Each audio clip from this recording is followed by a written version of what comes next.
আজকের এই সংবাদ সম্মেলনে বিষয় হচ্ছে আমার ভাই লেমুয়া ইউনিয়ন ছাত্র দলের একজন সক্রিয় কর্মী ছাত্রলীগের সহিংসতাকে কেন্দ্র করে আমার ভাই আব্দুর রহমান শামীমকে 4 আগস্ট ও 19 জুলাই ছাত্র জনতার উপর আওয়ামী লীগের নৃশংস হত্যাকাণ্ডের দায়েরকৃত ফেনী সদর থানা মামলা নাম্বার 22 তাং 18/9/24 ইং এবং মামলা নং 23 তাং 24/9/24 ইং মামলা ষড়যন্ত্র করে এজাহারে 16 ও 29 নং আসামি হিসেবে এজাহারভুক্ত করেন। বিগত 24/9/24 ইং তারিখে পুলিশের মাধ্যমে গ্রেপ্তার করিয়ে জেল হাজতে প্রেরণ করেন।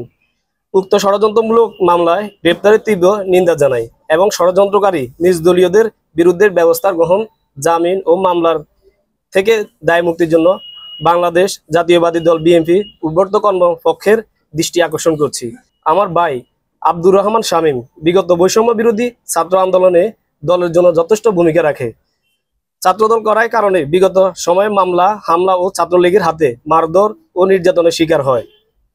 সদয় উপজেলা ছাত্রলীগের সভাপতি রাজু নিজের অস্ত্র শামীমের হাতে দিয়ে জোরপূর্বক ভাবে হাস্যোজ্জ্বল ছবি ধারণ করে এবং তার পরবর্তীতে সামাজিক যোগাযোগ মাধ্যমে দোষী সাব্যস্ত করার জন্য প্রচার করে।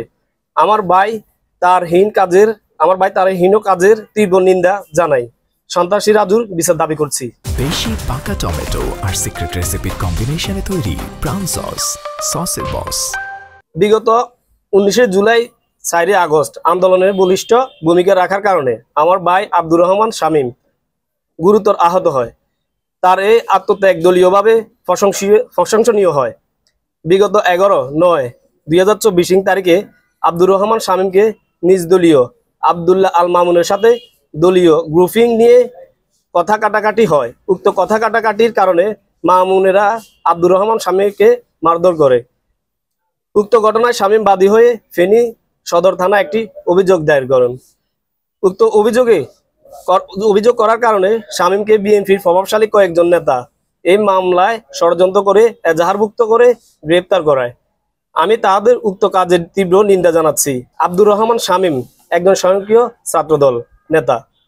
অনেক দলীয় রাজপথের প্রোগ্রামের ছবি রয়েছে যা আপনাদের মাধ্যমে বিএনপির হাইকমান্ডকে অবহিত করছে। এই সংবাদ সম্মেলনের মাধ্যমে আব্দুর রহমান শামীমের নিঃস্বার্থ মুক্তি দাবি করছি ও মামলা থেকে অবহিত ও ষড়যন্ত্রকারীদের বিচার দাবি করছি।